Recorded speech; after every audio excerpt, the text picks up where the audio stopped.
聖誕快樂！今日我哋去到 TVB 財經節目早市戰報，分享聖誕消費調查結果。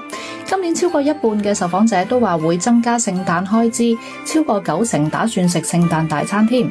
男士最想就收到電子產品，女仔就最中意珠寶首飾。大部分人諗住送禮嘅開支係500至到1000蚊，大家都快啲去買份禮物，為佳節添上心思啦！歡迎收睇財經 Chit Chat 啊！我哋臨近呢個聖誕旺季啦，唔知大家今年使唔使買禮物，又或者咧計劃咧用幾多錢去買禮物咧？我哋今日俾啲 idea 大家。我身邊嘉賓咧請嚟交友約會公司香港分會嘅創辦人張慧萍 Anita 咧，同我哋一齊傾偈啦。早晨 Anita 你好。早晨大家好。因為你哋今次呢個嘅調查就着重係啲即係拍緊拖啊，或者係已婚人士為主啦。咁我知道你哋公司咧本身就應該接觸比較多啲咧，就係啲單身人士嘅。咁呢方面佢哋情況又點咧？因為我係諗緊咧，你哋做嘅呢個交友約會嘅服務咧，其實就唔係一啲好必須嘅消費嚟嘅。咁而家佢哋係肯唔肯使錢去用呢啲服務咧？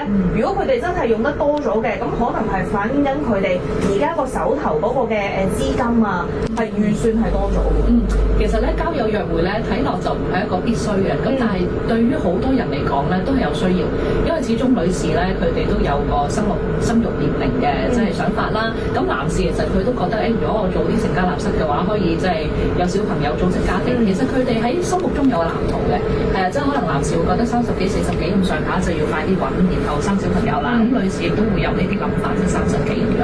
咁所以某個程度上咧，我哋其實即係無論喺咩經濟環境之下咧，都會有一批呢類嘅客人，即係佢哋喺生活上揾唔到，即係佢圈子揾唔到，咁但係佢都依然有需要嘅。